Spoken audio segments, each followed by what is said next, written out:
Hier encore, cette amie d'enfance qui me volait mes slips comme une furie, aujourd'hui elle est devenue une peau de colle qui fait du charme et réclame des câlins. Non seulement elle exige que je sois tout contre elle, mais elle me demande aussi de sentir le parfum lacté de ses pieds, et même le soir, profitant de l'absence de sa mère. Elle fait semblant d'être perdue pour se glisser furtivement dans ma chambre. Tout ça parce que, dans leur vie précédente, ils se sont chamaillés pendant plus de 10 ans, pour finalement être sur le point d'être ensemble. Ce bonheur si durement gagné a pourtant été figé sur la route par un accident de voiture soudain. En rouvrant les yeux, elle se retrouve à l'époque où ils étaient encore des ennemis jurés. Les larmes aux yeux, elle se jette dans mes bras, murmurant sans cesse « Pardon, pardon », même si elle m'a maltraité toutes ces années.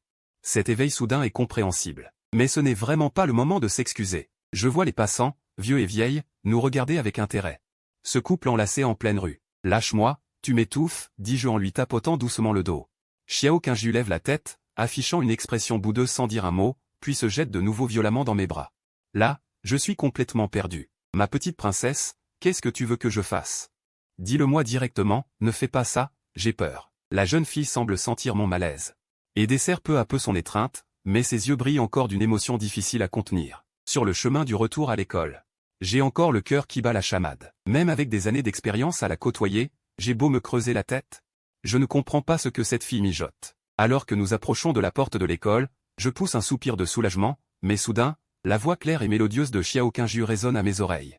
Luo moyen, qu'est-ce que tu as dit tout à l'heure? Je reste figé un instant, essayant de me rappeler la conversation du début d'après-midi. Tu veux dire qu'est-ce que tu veux que je fasse? Mais à peine ai-je prononcé ces mots, que je le regrette. À ces mots, Xiao Qingju se retourne et m'adresse un sourire éclatant. Ce sourire attire le regard de nombreux garçons autour.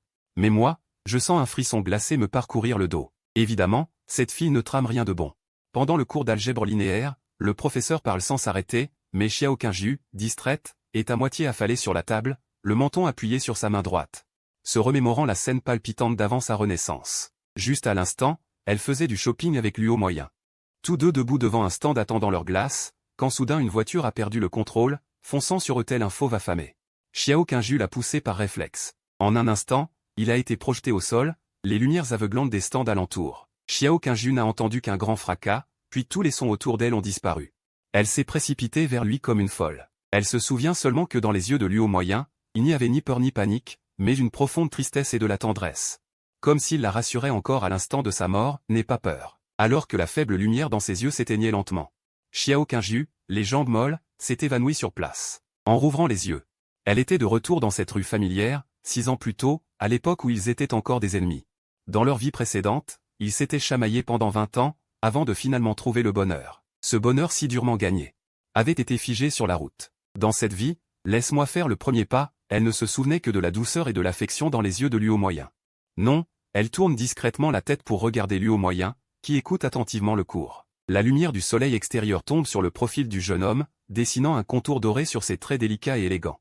Xiao Qingju, lève-toi et explique la solution de ce problème. L'appel soudain fait sursauter Xiao Qingju, qui était en pleine rêverie. Elle se lève, désemparée, fixant le problème au tableau. Bien qu'elle reconnaisse chaque chiffre, lettre et symbole. Une fois combiné, pourquoi forme-t-il un rectangle inconnu? Les camarades autour d'elle la regardent, et le professeur, les sourcils froncés, repousse ses lunettes avec impatience. Xiao Qingju sent ses joues s'échauffer, elle tord ses mains. Un peu perdue. À ce moment crucial, je pousse discrètement un papier avec la solution écrite devant elle. Comme si elle s'accrochait à une bouée de sauvetage, Xiao Qingju récite la solution d'après le papier. Le visage du professeur passe peu à peu de la sévérité au calme, puis à l'appréciation. Le cours se termine vite, principalement parce que Xiao Qingju s'endort en écoutant. En ouvrant les yeux, c'est la fin du cours. Je range mon sac à dos tout en la taquinant, regarde la bave que tu as laissée sur la table. Pas une once de dignité féminine.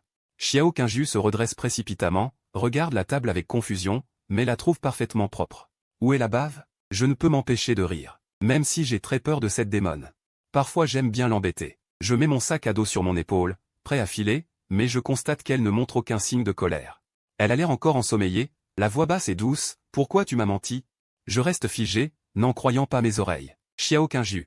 Ce ton câlin, est-ce que je peux l'entendre de mon vivant? Normalement. À l'heure qu'il est, je devrais sprinter devant, elle me pourchassant, brandissant son sac pour me frapper. Non. Serait-ce parce que je viens de l'aider en cours d'algèbre linéaire qu'elle me fait une fleur? Je n'arrive pas à associer cette voix douce et tendre à Xiao Qingju, la démone. Je mets tout cela sur le compte de son réveil. Bon, allez, on y va, j'ai faim. Je mets mon sac à dos et sors de la classe avec elle. Les derniers rayons du soleil couchant baignent la rue, étirant leurs ombres côte à côte en une longue et une courte. Xiao Qingju met ses mains derrière sa jupe, le pas léger et joyeux, lui au moyen. Tu peux m'envoyer ton emploi du temps, s'il te plaît? Je te l'ai pourtant envoyé le mois dernier, non? Tu l'as supprimé comme un déchet? Je la regarde sérieusement, cette diablesse n'est vraiment pas normale aujourd'hui, de la maternelle à maintenant. C'est la première fois que je l'entends dire, s'il te plaît. D'habitude, Xiao Qingju n'a que 3 phrases pour moi, apporte-moi ça, pas de blabla, et, tu vas crever, ou quoi? Elle demande mon avis? Autant surélever mon oreiller, dans mes rêves j'aurai tout ce que je veux. Je te pose une question sérieuse, il me regarde avec une sincérité que je ne lui ai jamais vue. Alors je vais essayer de te répondre sans éluder. Il demande doucement, si je te courtisais, que ferais-tu? Je reste interdit, puis je laisse échapper, quoi d'autre? Tu me cours après.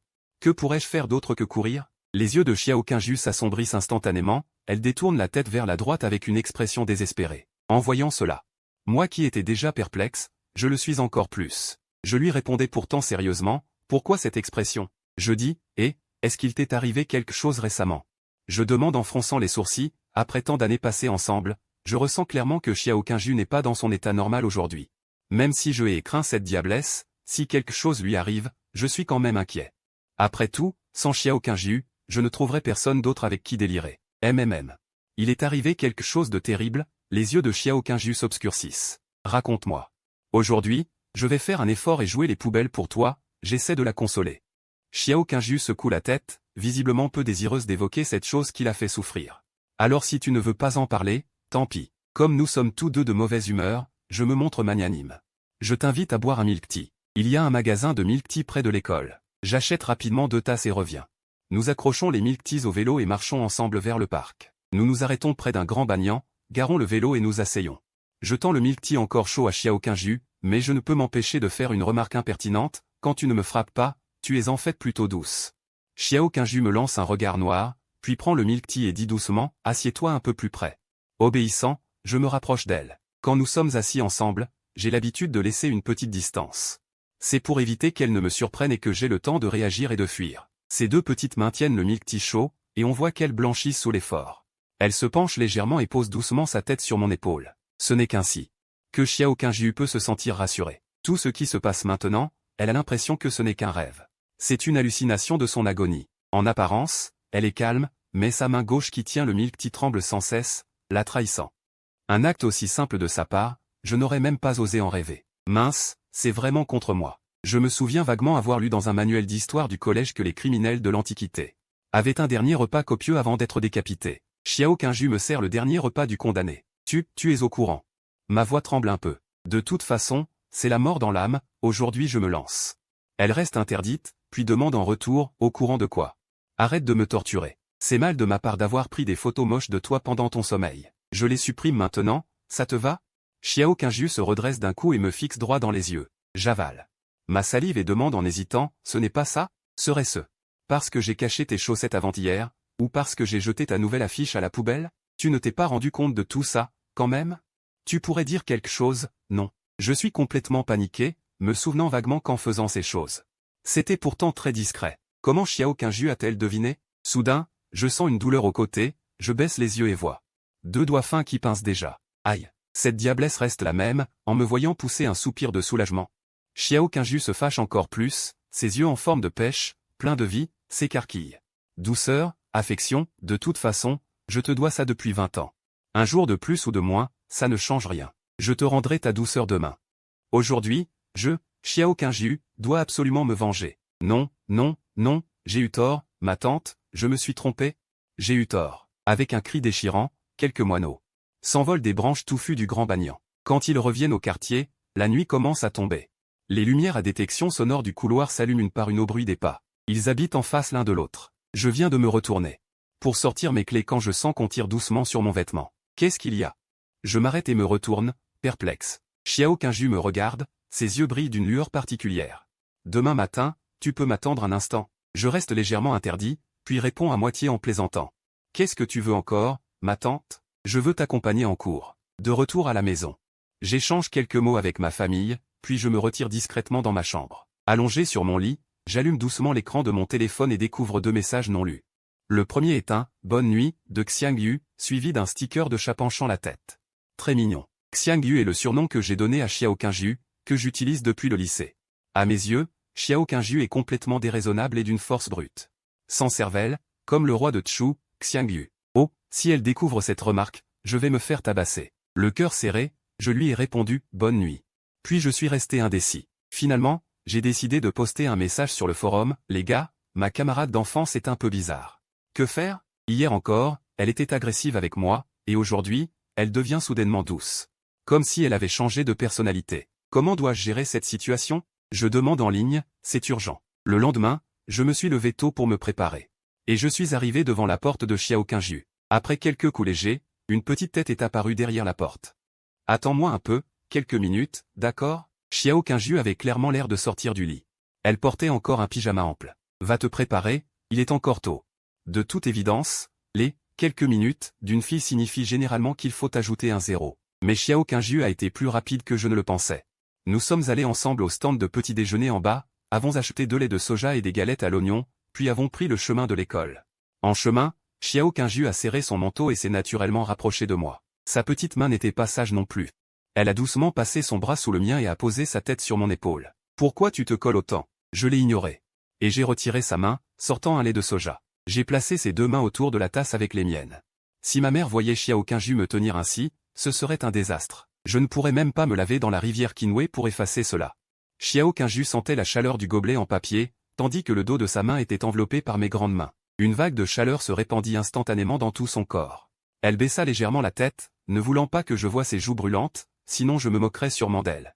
Alors qu'elle allait retirer sa main, elle sentit un regard qui la mettait mal à l'aise. Je me retournai nerveusement, et mon regard croisa celui de ma mère qui faisait ses courses. C'était fini, exactement ce que je redoutais. Maintenant, je tenais la main de Xiao Qingyu. Comment expliquer cela ? Impossible à expliquer. Si je ne retirais pas ma main, n'aurais-je pas l'air coupable ? Si je la gardais ainsi ? Cela semblait encore plus étrange. Alors que je luttais intérieurement, ma mère m'a lancé un regard qui disait « Je comprends tout ». Elle s'est sans hésiter retournée et est partie dans la direction opposée. Mon esprit était encore plus confus. Qu'est-ce que ça signifie ?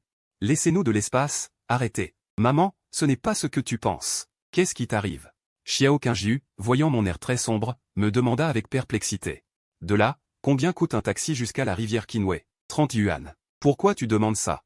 Je vais prendre une douche. Allez, à l'école. Les cours et les activités de club sont vraiment épuisants. Je suis un bon élève. Aujourd'hui encore, je reste bête en cours. Que mes parents aient vu ça, c'est un énorme malentendu. Comment expliquer ça ? Je suis déjà inquiet. En rentrant le soir, le salon était déjà rempli de plusieurs cartons de lait en poudre. Ce soir, il y a le recrutement des clubs et des départements. Et tu as la nostalgie de chez toi. Pendant la récré, Xiao Qingyu était affalé sur la table, le visage tourné vers moi sans dire un mot.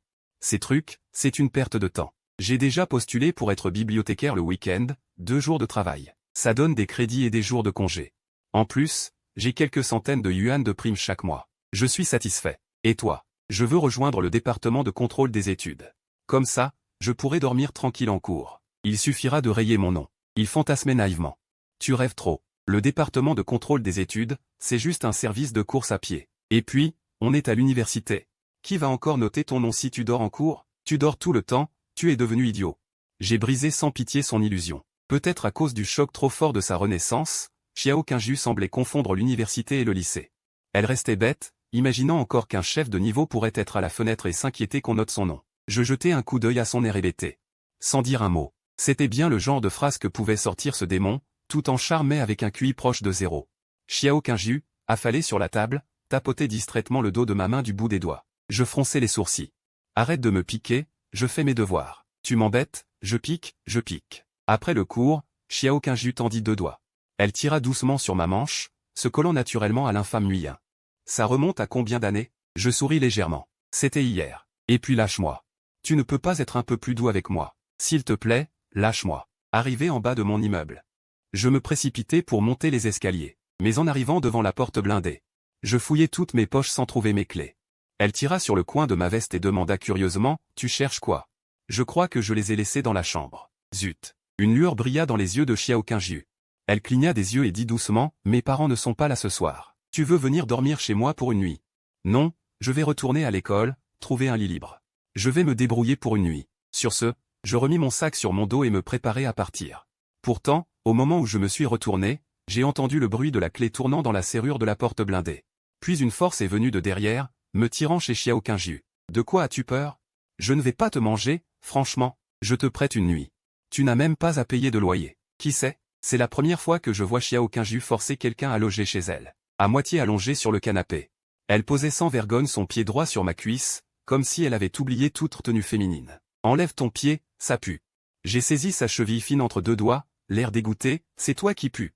Elle s'écarta à contre-cœur, puis remit son pied sur ma jambe, comme pour marquer son territoire. Après plusieurs tentatives, impuissant, j'ai attrapé sa cheville d'une main et, de l'index de l'autre. J'ai gratté la plante de son pied doux. Qu'est-ce que tu fais? S'écria-t-elle. Elle essaya de se libérer de ma prise. Tu ne veux pas que je te lâche? Demandai-je en souriant légèrement, tout en faisant glisser mon doigt sur la plante de son pied. Lâche-moi vite, je ne ferai plus de bêtises, tu as compris? Je n'ai pas tort, mon doigt glissait sur la plante de son pied. Sous les mouvements répétés de Xiao Qingyu, j'ai enfin vengé ce qui s'était passé au parc ce jour-là, quel soulagement. Tous deux s'amusaient sur le canapé, le temps passant sans qu'on s'en rende compte. L'heure était venue. Je tournai la tête pour demander, si tu veux dormir sur mes genoux. Alors, où est-ce que je dors? Demandai-je en tournant la tête. Si tu veux dormir sur mes genoux? Je pourrais aussi y réfléchir. Xiao Qingyu se mordit la lèvre. Son regard fuyait. Que allais-je dire? En m'approchant de son expression, mon sourire s'arrêta net. Je savais très bien que lorsque Xiao Qingyu avait cette expression, ce n'était absolument pas une blague. Elle venait vraiment pour moi. Me voyant silencieux depuis un moment, Xiao Qingyu, timide, me jeta un coup d'œil. Elle força sa voix pour se défendre. À quoi tu penses? Nous ne dormons pas souvent ensemble? Franchement, sa voix devenait de plus en plus faible. Ses joues rosirent peu à peu. Soudain, elle tendit la main et me frappa fort sur la taille. Puis elle courut dans la chambre et claqua la porte. Plein de points d'interrogation, je n'avais pourtant rien dit. Elle avait soudainement agi. Le soleil éclairait mon visage par la fenêtre. J'ouvris péniblement les yeux, allumai l'écran de mon téléphone, il était déjà 8 heures passées. Heureusement, c'était samedi, pas de cours. Je chaussai mes souliers en silence. À peine avais-je ouvert la porte blindée que j'aperçus deux silhouettes familières en face. Entendant le bruit, les deux silhouettes se retournèrent d'un même mouvement. Je fis un sourire forcé. Papa, maman, vous rentrez si tôt. Je n'aurais jamais imaginé que mes parents rentreraient à la maison si tôt le matin. D'après leur habitude de faire des heures sup, ils n'auraient dû revenir que demain après-midi au plus tôt. Sinon, même à quatre pattes, je serais retourné à l'école hier soir, plutôt que de profiter de la commodité de loger chez Xiao Qingyu. Ajoutez à cela la scène vue à la boulangerie, impossible à laver, vraiment impossible. Même si au fond j'étais mort de trouille. Je ne devais pas laisser paraître quoi que ce soit. Je m'étirai calmement et suivis ma mère à l'intérieur de notre maison. Ce à quoi je ne m'attendais pas, c'est que Wang Hui et Luo Jian étaient encore plus calmes que moi, comme s'ils n'avaient pas vu ce garçon entrer sans dire un mot. Il allait droit dans la chambre. Je l'ai regardé disparaître derrière la porte. Il retournait dans la chambre? Chercher un plumeau? Non, probablement une ceinture en cuir. Soudain, des murmures depuis la chambre. Je m'approchai de la porte pour essayer de saisir leur conversation. La voix n'était pas très forte, mais l'isolation était insuffisante. J'entendais par bribes, mon mari, qu'est-ce qu'on fait? Je pense qu'on devrait le mettre dehors. Ou lui mettre quelque chose dans son verre. Mon sang se glaça. Je n'osais plus bouger, et me diriger à petits pas vers le canapé. Assis, peu après, mes parents sortirent de la chambre. Je me levai précipitamment pour m'expliquer. Papa, maman, laissez-moi d'abord vous expliquer. Hier soir, Xiao Qingyu ne m'a rien fait. Tu avais oublié tes clés, non? Puis tu es allé dormir chez Xiaoyu pour la nuit. Le lendemain, tu t'apprêtais à rentrer quand tu es tombé sur moi et ton père. C'est ça? Je restais bouche bée. Maman? Comment tu le sais? Wang lui désigna les clés sur la table basse en souriant. Regarde-toi, tellement nerveux. Je t'ai élevé depuis petit, mon fils. Je connais bien ma progéniture. Même si une fille te traînait dans son lit, tu n'oserais rien faire. Exactement comme ton père. C'était clairement une moquerie de ma mère, mais cela me rassura plutôt. Décidément, une mère connaît son fils. Je pouvais économiser les 30 yuan du taxi pour aller à Qinwei. La candidature pour le poste de bibliothécaire avait été approuvée, à partir de ce week-end. Mon premier jour de travail fut plutôt facile, peut-être grâce à la considération de l'aîné. Je ne faisais que des tâches simples. Après le travail, je sortis de la bibliothèque. Devant la porte, je vis une silhouette familière, debout parmi les passants qui allaient et venaient. Xiao Qingyu m'a aussi vu. Elle s'est dressée sur la pointe des pieds, levant la main droite très haut pour me faire signe. Je me suis approché d'elle et lui ai demandé, un peu perplexe. Qu'est-ce que tu fais ici? Et, je viens te chercher après le travail, bien sûr. Elle semblait de très bonne humeur aujourd'hui. Je ne suis pas un enfant, je peux rentrer tout seul. Je ne vais pas me perdre. J'ai envie de venir te chercher, un point c'est tout. Tu n'as pas à me dire quoi faire. Je l'ai regardé. Puis je l'ai directement démasqué. À vous, tu veux encore du thé au lait, hein? Quoi? Je me suis donné la peine de venir spécialement jusqu'ici pour te raccompagner à la maison. Et tu dis ça? J'ai ricané, des sarcasmes? Je dirais plutôt qu'une belette vient souhaiter une bonne année à un poulet. Ce n'est jamais de bon augure. En dehors de me soutirer de l'argent, à quoi d'autre es-tu bonne? Xiao Qingju a tendu ses doigts fins et blancs et a compté avec sérieux, je t'accompagne en cours, je me promène avec toi. Je t'accompagne, je t'accompagne. Je l'ai interrompu, stop, stop. J'ai peur de toi. Bientôt, tu auras englouti tout mon pécule de mariage. Elle a marmonné, de toute façon, c'était mon dimanche. Je me suis levé tôt, je suis allé à la bibliothèque pour finir les préparatifs avec le camarade plus âgé. Puis je me suis assise au comptoir à blaguer avec lui. Petit frère, laisse-moi te dire. Le niveau de beauté des filles de ta promo est vraiment élevé. Liu Qiao a dit mystérieusement. Ah bon? Je n'y ai pas vraiment prêté attention. Je voulais parler du théorème de la valeur moyenne de Lagrange avec lui. Tu n'as pas remarqué? Je te le dis, une fille en finance a l'air d'être la fleur du département. On peut dire sans exagérer qu'elle est la reine de beauté de notre section finance. Je me suis touché le nez, d'un ton indifférent, probablement.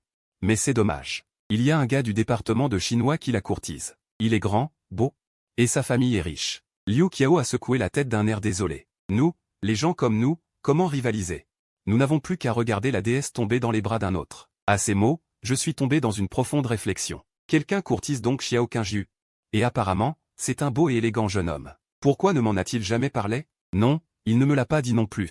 Je suis juste un ami d'enfance avec elle, et de toute façon, je me moque complètement de ce démon. Il faut être aveugle pour sortir avec elle. Qu'est-ce que ça peut me faire? Mais d'un autre côté, je lui ai offert tellement de thé au lait. Ne pas me dire une chose pareille, c'est vraiment mesquin, non? C'est juste parce qu'il est radin que je me sens mal, ce n'est pour aucune autre raison. En fin d'après-midi, en descendant l'escalier, j'ai vu comme prévu cette silhouette. Xiao Qingju portait aujourd'hui un cardigan en tricot gris.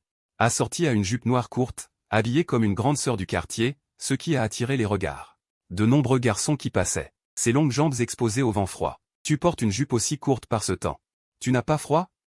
Avec mon pull je n'ai pas froid. Allons-y.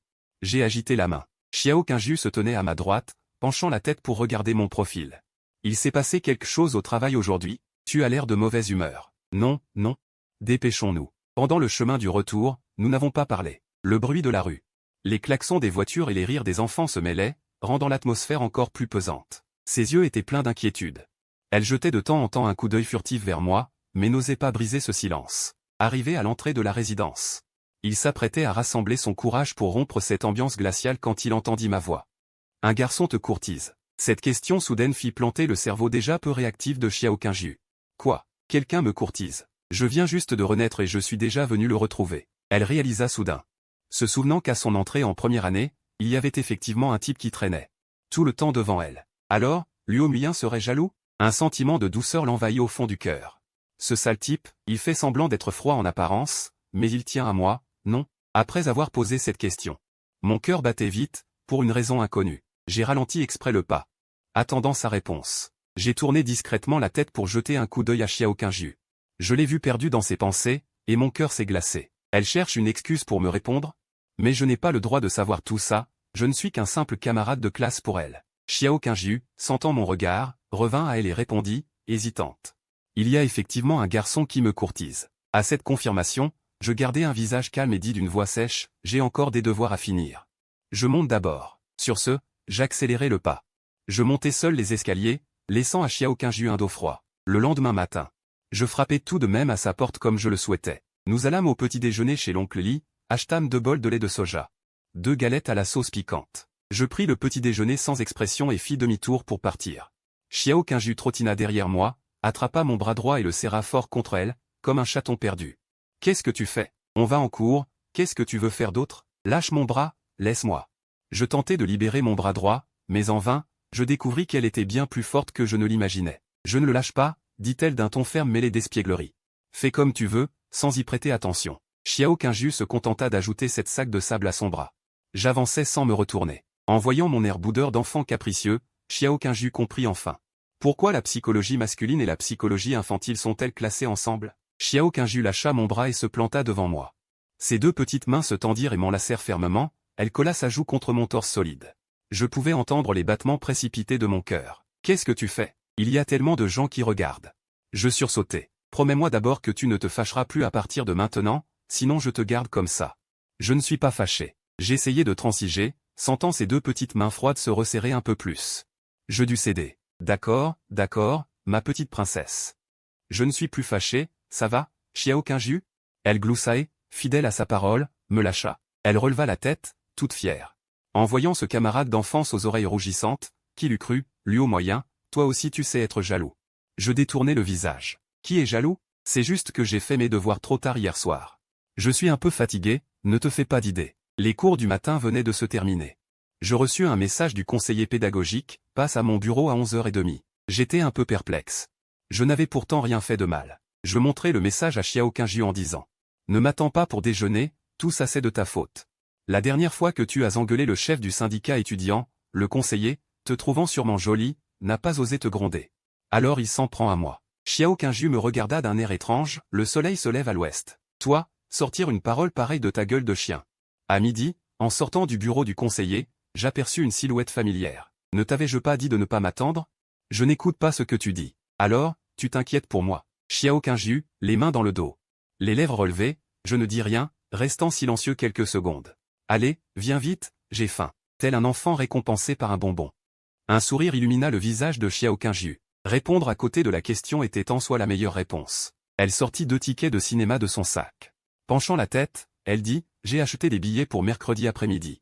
Tu viens voir Astérisque Your Name Astérisque avec moi. Bon, d'accord, je t'accompagne à contre-cœur. Soudain, Xiao Qingju me regarda droit dans les yeux. Lui au moyen, en fait, je te trouve plutôt bien. Toi aussi, tu es bien. Alors nous sommes tous les deux bien. Sa bouche tressaillit légèrement. Décidément, une gueule de chien ne peut cracher de l'ivoire. Aujourd'hui, ses parents étaient encore en déplacement. Ils avaient laissé assez de repas pour le déjeuner et le dîner dans le frigo. À peine avais-je refermé la porte du réfrigérateur que j'entendis frapper. En voyant Xiao Qingju sur le pas de la porte, je demandai, étonné, qu'est-ce qu'il y a? J'ai laissé mes clés chez moi. Xiao Qingju n'osait pas croiser mon regard. Comme par hasard, je laissai échapper la phrase suivante, et tes parents sont aussi en déplacement, alors? Il baissa la tête, acquiesçant d'un signe. Le couloir était silencieux. Je dévisageais en silence cette étrangère qui m'était si familière. Quelle coïncidence invraisemblable. Mais à voir son air, on ne pouvait pas croire qu'elle mentait. Surtout qu'après avoir dormi chez elle avant-hier, ma mère m'avait découvert. Maintenant, dormir dans la même maison. Si on se faisait prendre, tant pis, qui est innocent n'a rien à craindre. Je me lèverai plus tôt demain, ça suffira. En échange du cinéma, je te ferai goûter la cuisine de ma famille. Je me décalai pour lui laisser le passage. Après le déjeuner, j'étais assis sur le canapé, parcourant sur mon ordinateur portable les problèmes de modélisation mathématique que j'avais copiés du conseiller Cui. Une brise légère soulevait les rideaux du balcon, le salon baignait dans un calme parfait. Xiao Qingju s'assit doucement à côté de moi, me regardant avec un sourire. Mon air concentré la plongea malgré elle dans une contemplation. Comment se fait-il que ses yeux soient si beaux? Ses lèvres aussi, on dirait qu'il a mis du rouge à lèvres. J'ai tellement envie de les toucher. Non. Sinon, ce crétin. Et si je les touche en douce? Il ne devrait pas s'en apercevoir, non? Vraiment, il n'a d'yeux que pour les maths. Une fille aussi jolie assise à côté de lui, et pas un regard. Le midi s'écoula dans cette sérénité. Après le dîner, Xiao Qingju alla prendre une douche dans la salle de bain. Moi, je restais plongé dans le monde de la modélisation mathématique. Un doux appel, Nguyen, brisa le silence de la pièce.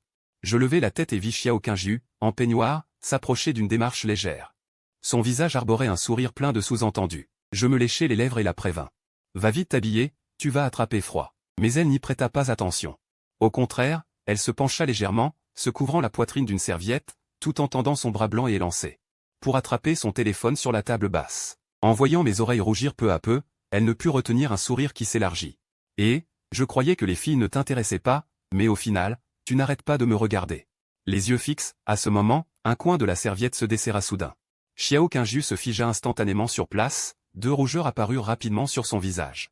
N'osant aucun mouvement, de peur que la serviette ne glisse et crée une situation embarrassante irréversible. Je soupirai, me levai et la couvris avec ma veste. La regardant impuissant, idiote, pour une farce, tu t'es mise toi-même en danger. Ce serait une grosse perte. Va vite dans la chambre t'habiller. La pièce était plongée dans l'obscurité. Xiao Qingju regarda le plafond, ses pensées s'échappèrent de sa petite tête. Pour ma chronologie de cette vie, ce devait être la première fois en 6 ans depuis la fin de l'école primaire que j'entrais dans sa chambre. On dirait que d'autres personnes qui revivent. Ne crée pas d'entreprise, un certain homme tient une lune blanche dans une main et une fille trésor dans l'autre, alors que moi je traîne ainsi. N'est-ce pas un peu mauvais? Xiao Qingju essaya de se souvenir des scores de la Coupe du Monde et des numéros de loterie, mais c'était un peu difficile. Pour son cerveau sans point de compétence. Tant pis, d'abord, conquérir Luo Nguyen, ce grand idiot. À ce moment, le bruit de ma porte réveilla Xiao Qingju de son sommeil. Elle se frotta la tête endolorie et vit à moitié endormie une silhouette familière debout près du lit. Elle sursauta, serra fermement la couverture et se blottit contre la tête du lit. D'une voix tremblante, elle demanda « Quand es-tu entré dans ma chambre ?» Je regardais ses cernes.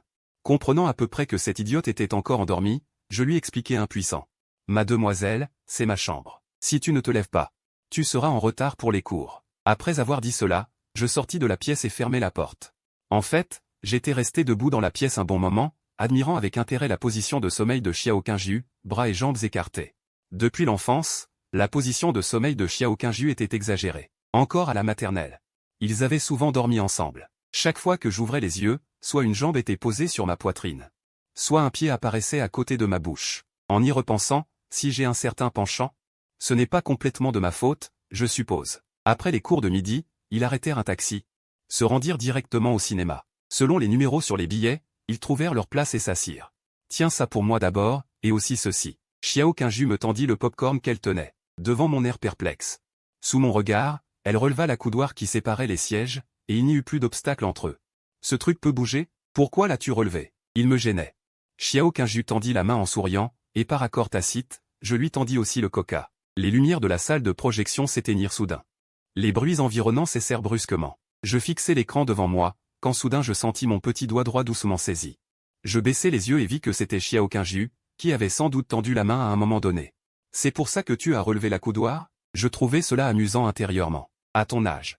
Encore si puéril. Xiao Qingju fixait l'écran attentivement, comme si elle n'avait pas entendu mes paroles. Mais sa main serra involontairement mon petit doigt. Je ne sais pourquoi, je n'étais pas contrarié. Alors je la laissai le tenir, et je reportai mon attention sur le film. Dans l'espace sombre, tous les sens étaient amplifiés. La petite main de Xiao Qingju n'était pas sage, elle remonta lentement le long de mes doigts, finissant par saisir toute ma main. Soudain, elle sentit ma main se dégager, elle essaya de la rattraper. Mais je la glissai doucement. Une once de déception apparut dans les yeux de Xiao Qingju, comme un enfant à qui on a confisqué un jouet. Instinctivement, elle tourna la tête vers moi. Je pris doucement sa petite main et la posai sur sa jambe. Arrête de faire l'idiote. Regarde le film tranquillement, comme une petite enfant. Elle sentit ses oreilles chauffer. Comme si ce profil se superposait à celui de moi 6 ans plus tard. Xiao Qingju le regarda figé, son cœur battant involontairement plus vite. Soudain, elle ressentit une douleur au front. Revenant à elle, elle demanda d'un air fâché. Je répondis en souriant. « Pourquoi me regardes-tu fixement? Est-ce que le film est projeté sur mon visage ?» En sortant du cinéma, Xiao Qingju marchait devant et demanda doucement « Tu sais quelle scène j'ai préférée ?» Les mains dans les poches, je secouai la tête nonchalamment, je ne vais pas deviner, je tombe toujours à côté. Elle se retourna soudain et se tint devant moi, disant d'un air mystérieux « En fait, je suis aussi revenu de la vie précédente pour te chercher. » Je fus légèrement stupéfait, d'un ton surpris « Oh, tu es donc la réincarnation de l'empereur Wang Taiji ?»« Quel empereur ?» Xiao Qingju fut interloqué, puis comprit immédiatement. Elle me donna un coup de poing sur l'épaule, « C'est toi le gros diable. N'est-ce pas que quoi que tu dises? Je te crois aveuglément, pourquoi me frappes-tu alors ?» Par réflexe, j'esquissai un mouvement pour éviter, mais je la laissai frapper. Le cerveau pas très intelligent de Xiao Qingju réfléchit rapidement, il semble que ce que j'ai dit soit sensé. Mais elle sentait que quelque chose clochait. Incapable de trouver une raison de contredire sur le moment, elle tourna les talons et partit en boudant. Sa queue de cheval se balançait, ce radin sentimental n'arrêtait pas de gâcher l'ambiance. Elle venait de sortir d'un pas furieux et regrettait déjà. Je ne suis même pas la petite amie de Liu Moyen, alors qu'est-ce que je fais? Si elle ne faisait pas attention à moi et partait directement. Comment paniquer? Xiao Qingju s'arrêta et se retourna précipitamment. Mais elle ne vit que la foule pressée derrière elle. Sa silhouette avait disparu dans la cohue. Il était vraiment parti tout seul. Gros idiot, vraiment un gros idiot. Qu'est-ce que tu fais là, debout? Il y a 100 yuan par terre derrière toi. Je le regardais, perplexe, me demandant ce qui le regardait en arrière. Où étais-tu allé tout à l'heure? Tu m'as fait peur. Je haussai les épaules innocemment. Je te suivais juste, où voulais-tu que j'aille? Pourquoi tu marches sans faire de bruit? Je ne pilote pas un mécha, comment veux-tu que marcher sur 2 jambes fasse du bruit? Je regardais l'étrange expression de Xiao Qingju, ne sachant pas ce qui se tramait dans sa petite tête. Son visage avait pourtant l'air si pitoyable. Mais ses magnifiques yeux en amande brillaient de joie. Les pensées des filles sont complexes. Si les filles étaient comme les maths. Comprendre serait plus simple, pensais-je en repensant à ses paroles précédentes, réalisant qu'elle ne plaisantait peut-être pas. Je demandai en souriant, si on te donnait une seconde chance, reviendrais-tu me chercher? Le regard de Xiao Qingju se perdit au loin, une émotion complexe traversant ses yeux. Moi, à part te mettre en colère tous les jours, et te taquiner. Si j'étais toi, je me serais enfui loin. Je ricanai doucement. Tu sais donc que tu m'énerves. Elle resta silencieuse un moment. Si une fille, comme Mitsuha, faisait tout, sans compter, même briser les frontières du temps et de l'espace, pour revenir vers toi, qu'en penserais-tu? Pourquoi parler de ça? Je m'enflammais soudain. Bon sang, si je pouvais rencontrer une fille qui se précipite vers moi avec autant d'ardeur. Je l'emmènerais directement au bureau de l'état civil, sans hésiter une seule seconde. Gros idiot, c'est quoi ce délire? Les yeux de Xiao Qingju étaient emplis de rire. Son corps se pencha inconsciemment vers moi. Pendant le cours d'anglais, j'ai reçu un message du conseiller pédagogique me demandant de passer à son bureau à midi. Le bâtiment familier d'un brin profond. Je frappai poliment quelques coups, poussai la porte et entrai. Puis-je vous demander ce dont il s'agit? Luo Moyen, c'est ça? J'ai appris que tu souhaitais passer le concours d'entrée en master à l'université de Jinling. Le mois prochain, il y a un concours de modélisation mathématique. Si tu décroches une place dans le top 3, ça t'aidera beaucoup. Je pris la feuille que le conseiller Cui me tendait, la lus de bout en bout, et fus immédiatement intéressé. Les places sont limitées. Cette année, notre école n'en a que 2. Je te donne la mienne. L'autre place est à la faculté de maths. Regarde, c'est cette fille-là, indiqua le conseiller Cui en regardant derrière moi. Je me retournai. Nos regards se croisèrent et nous fûmes tous deux un peu surpris. N'est-ce pas la fille de la bibliothèque? Bonjour, je suis Luo Moyen, du département finance en première année. Puis-je t'appeler, senior? Représentante YE.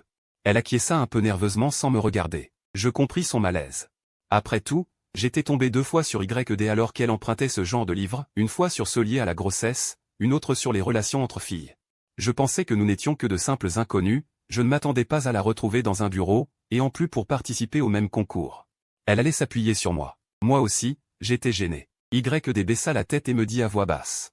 Sors une minute, toi. Nous marchâmes jusqu'au couloir. Elle poussa un profond soupir. J'ai pris ces livres pour un projet de cours optionnel. Je sais, je comprends. Je vis son expression sérieuse et hochai solennellement la tête. Voyant cela, YD devint soudainement pressé. Non, ce n'est pas ce que tu penses. C'est vraiment juste pour le cours optionnel. Senior, je ne le dirai à personne. Je retourne d'abord manger. Salut, senior. Lui derrière elle trépignait d'impatience. Je sortis du bâtiment administratif. Sans surprise, je revis une silhouette familière. Pourquoi le conseiller t'a encore appelé? Je racontai toute l'histoire en détail à Xiao Qingju. Alors tu vas être très occupé à partir de maintenant? À partir de demain midi, tu rentreras seul à la maison. Je n'aurai plus le temps de t'accompagner. Xiao Qingju hocha la tête, l'air un peu déçu. Je me rapprochai d'elle doucement. Alors, comme ça, mademoiselle Xiao ne peut pas se passer de moi? Le visage de Xiao Qingju devint écarlate. Bien sûr que non. Qui ne peut pas se passer de toi, espèce de gros idiot prétentieux? Le soir, allongé sur mon lit, j'ai salué le conseiller sentimental que j'avais ajouté sur une plateforme. Le ciel étoilé me répondit rapidement, « Bonsoir. Comment se passe ta relation avec ta petite amie d'enfance, la peste ?» Je réfléchis un instant. Elle semble moins réticente, maintenant. Je la trouve même plutôt mignonne. Pourtant, avant, tu ne la supportais pas, non? Tu disais des métaphores bizarres, comme une bouteille de lait remplie de cola, imbuvable. Voyant mes propres moments embarrassants ressortis, je sentis soudain une chaleur me monter au visage. C'était du passé, tout ça. Alors comme ça, tu peux me dire à quoi elle ressemble à tes yeux maintenant? Je m'adossai à la tête de lit, le visage levé. En regardant le plafond, les moments passés ensemble ces derniers temps défilent comme un film devant mes yeux. J'avais effectivement eu des doutes, me demandant si Xiao Qingju n'était pas possédé par quelque chose, mais plus tard, certains de ses gestes et ses rougissements instinctifs m'étaient trop familiers. La transformation de cette camarade d'enfance malicieuse en une voisine douce et attentionnée a aussi changé mon état d'esprit. Maintenant, elle est adorable, attentionnée. Comment dire? Si elle n'était pas ma camarade d'enfance, si nous n'avions pas grandi ensemble, j'aurais peut-être pu tomber amoureux d'elle. Après avoir envoyé le message, je retourne mon téléphone, écran contre le bas, et le pose sur la couverture. Je sens mes oreilles chauffer, je regarde l'historique de la conversation. Surtout, ne pas laisser ce démon féminin voir ça. De l'autre côté, après un silence, un message arrive, et maintenant, tu ne peux pas tomber amoureux d'elle? Je ne peux m'empêcher d'admirer la nuit étoilée. Décidément, un maître des sentiments. D'une seule phrase, il a touché le fond de mon cœur. Cette fois, c'est à mon tour de fuir. Je me souviens soudain qu'il me reste encore un câlin à faire. On s'arrête là pour ce soir. Le lendemain, Xiao Qingju, voyant mes cernes profonds, me demande avec curiosité, « Tu n'as pas bien dormi cette nuit ?» C'est à cause de la compétition, je me suis laissé emporter jusqu'à 3 ou 4 heures du matin, réponds-je d'un ton détaché pour esquiver. Je ne sais pas pourquoi, aujourd'hui en voyant Xiao Qingju, je me sens bizarrement coupable et n'ose pas la regarder en face. Soudain, je sens un doigt tapoter mon épaule. Je me retourne et découvre que Xiao Qingju s'est approché sans que je m'en rende compte. En voyant son petit visage si proche, mon cœur se met à battre la chamade. Je détourne précipitamment la tête. J'essaie de me calmer en me concentrant sur le cours. Xiao Qingju, posé sur la table, penche la tête et me regarde, perplexe, pourquoi Luo Moyen est si froid aujourd'hui? Pendant les cours du matin, quoi que je fasse pour la taquiner, elle ne réagit pas. Tant pis, je vais me rendormir, dit Xiao Qingju en se réveillant d'un frisson. Elle se redresse et constate que les camarades autour d'elle rangent déjà leur sac. Pas mal, hein, tu as dormi 2 cours. Dépêche-toi de rentrer, il risque de pleuvoir avec ce ciel. Je range l'ordinateur dans mon sac, dis-je en sortant l'ordinateur. Elle me jette un regard étrange, ne dit rien, se lève et part. Peu après, le bruit de la pluie tombe dehors. J'aime cet endroit. Le bruit blanc apaise l'esprit. Je me détache des équations complexes, en massant mes tempes légèrement douloureuses. Après tout ce temps, ce démon féminin devrait être rentré chez elle. À ce moment, des pas précipités retentissent à l'extérieur de la salle de classe. Je me retourne, surpris, et vois une silhouette familière. Xiao Qingju tient 2 sacs en plastique, les épaules de son sweatshirt sont visiblement mouillées par la pluie. Je me précipite vers elle, sors un mouchoir de ma poche et le lui tends. Tu n'étais pas rentré chez toi. Je suis allé à la cafétéria, il y avait tellement de monde que la file d'attente allait jusqu'à l'entrée. J'ai eu du mal à avoir à manger. Et quand je suis sorti, il pleuvait. Quel ennui. Elle a l'air fâchée. Pourquoi es-tu allé à la cafétéria? Tes parents sont en déplacement? Je t'ai vu occupé, alors j'ai voulu te rapporter ton déjeuner. Elle agite les 2 sacs devant elle, regarde, ils n'ont pas été trempés. Moi, je dormais bien tranquillement, dis-je en prenant les 2 sacs et en regardant Xiao Qingju d'un air complexe. Je tends lentement ma main droite pour toucher sa joue. Xiao Qingju serre le mouchoir dans ses petites mains, son cœur battant la chamade. Ce garçon direct a enfin compris. Mais on est en classe, faire ce genre de choses, ce n'est pas très approprié, non? À l'avenir, ne cours pas sous la pluie. Avec ta petite silhouette, et ce temps frais, tu risques d'attraper un rhume, dis-je doucement tout en sortant 2 doigts. Je lui pince vigoureusement la joue. Pas mal, au toucher. Xiao Qingju se couvre la joue d'un air boudeur. Luo moyen, tu veux mourir. Le temps dans la cité des elfes était ensoleillé il y a 1 seconde. Et l'instant d'après, une pluie torrentielle s'abat. Liu Qiao, de mauvaise humeur, s'abrite sous l'escalier et aperçoit une silhouette élégante debout dans le couloir. N'est-ce pas Xiao Qingju, qui attend elle? Soudain, un riche héritier bien habillé passe devant Liu Qiao, le fameux playboy du département. Liu Qiao regarde Xiao Qingju immobile et comprend tout. Ainsi, la déesse du département est finalement tombée dans les griffes du fils de famille riche. Mais quand ce gentleman riche ouvre son parapluie et invite Xiao Qingju, elle secoue la tête de façon inattendue. Quoi? Ils se sont disputés? À ce moment, une silhouette familière sort rapidement de la classe. S'approche de Xiao Qingju et ouvre un parapluie. En voyant l'interaction des 3 dans le couloir, Liu Qiao comprend tout.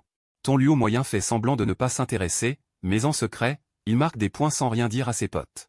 Pourtant, dès que Xiao Qingju voit Luo moyen, ses beaux yeux se plissent en croissant de lune. Elle prend doucement le bras de Luo moyen, ils se serrent sous le même parapluie et disparaissent peu à peu sous la pluie. Putain, qu'est-ce qui se passe? La bouche de Liu Qiao s'arrondit, comme s'il ne comprenait plus rien. Dans la rue, je demande d'un air détaché, ce type, c'est celui qui te courtisait avant. Xiao Qingju hoche la tête, se tourne et dit d'un ton taquin. Oh, tu ne sens pas une odeur? Quelle odeur? Quoi? 449A, tu ne sens pas une odeur? Quelle odeur? On dirait que le vinaigre a été renversé, dit Xiao Qingju en riant, tu te fais des idées. J'ai tourné la tête de l'autre côté. C'est ton anniversaire tout le vendredi, non, me rappela-t-il doucement. J'ai réfléchi un instant, puis j'ai souri de façon résignée. Alors, tout le jeudi, c'est ton anniversaire? Peut-être une coïncidence étrange, nos anniversaires ne sont séparés que d'1 jour. Xiao Qingju a quelques heures de plus que moi. Je me souviens qu'à l'école primaire, Xiao Qingju aimait utiliser l'excuse « je suis ta grande sœur » pour m'exploiter. Ça marchait toujours très bien. Primo, quand il y a de bonnes choses, il faut que la grande sœur mange d'abord. Je te les achète. Puis il mordit la moitié d'une glace d'un coup. Alors comme ça, j'étais plutôt futé à l'époque, pensa Xiao Qingju, distrait. Un sourire étrangement satisfait lui restait sur le visage. Je secouai la tête, résigné. Ça fait des années que je n'ai pas fêté ton anniversaire avec toi. Tu t'en souviens encore? Espèce de bourrin insensible. C'est parce que tu n'arrêtes pas de me presser comme un citron. Chaque fois qu'on est ensemble. Plus de 10 minutes et je perds 1 kilo. Soudain, il me regarda sérieusement. Alors aujourd'hui, tu fêtes mon anniversaire avec moi. D'accord? Je vais y réfléchir, dis-je en le taquinant, les sourcils levés. Tu veux crever. Il pleut, arrête de faire l'idiot, tu vas te faire mouiller. Je ris, fier, je te l'avais dit, tu ne peux pas être doux plus de 2 minutes. Regarde, avec une petite ruse, je te fais tomber le masque. Tu vas crever. Après le dîner. Allongé sur mon lit, je fixais le plafond sans rien voir. À ce moment-là, Nuit Étoilée m'envoya un message. Comment ça va? Un peu déprimé. J'aimerais te demander un conseil. Que offrir à une fille? Quel serait le meilleur cadeau d'anniversaire? Un cadeau d'anniversaire. Pourquoi pas un baiser? Je tapais lentement un point d'interrogation sur l'écran. Bon. Je plaisante. Je parie que tu n'oserais pas laisser tomber. En voyant les messages qui s'affichaient dans la fenêtre de discussion, j'eus l'impression d'être sous-estimé. Je n'oserais pas? Tu dis que je n'oserais pas? Ne me pousse pas à la colère, sinon je me fâcherai, un tout petit peu. En fait, je n'ose pas. J'admets franchement. De toute façon, on est dans la même école. Sinon, tu m'emmènes choisir le cadeau? Non, je suis très occupé ces derniers temps, dis-je en le taquinant exprès. Laisse tomber, de toute façon, tu n'as pas l'air du genre à oser te montrer. Nuit étoilée resta silencieuse un moment. Lundi, 18h30, à la cafétéria près de l'école. On se retrouve là. Le rendez-vous était pris. Je jetai mon téléphone sur la table de chevet, prêt à dormir. Soudain, une pensée terrifiante me traversa l'esprit. Putain, est-ce que ce nuit étoilée ne serait pas Xiao Qingju? À cette idée, une vague de gêne intense m'envahit. Je décidai que demain, j'irai discrètement voir qui c'était.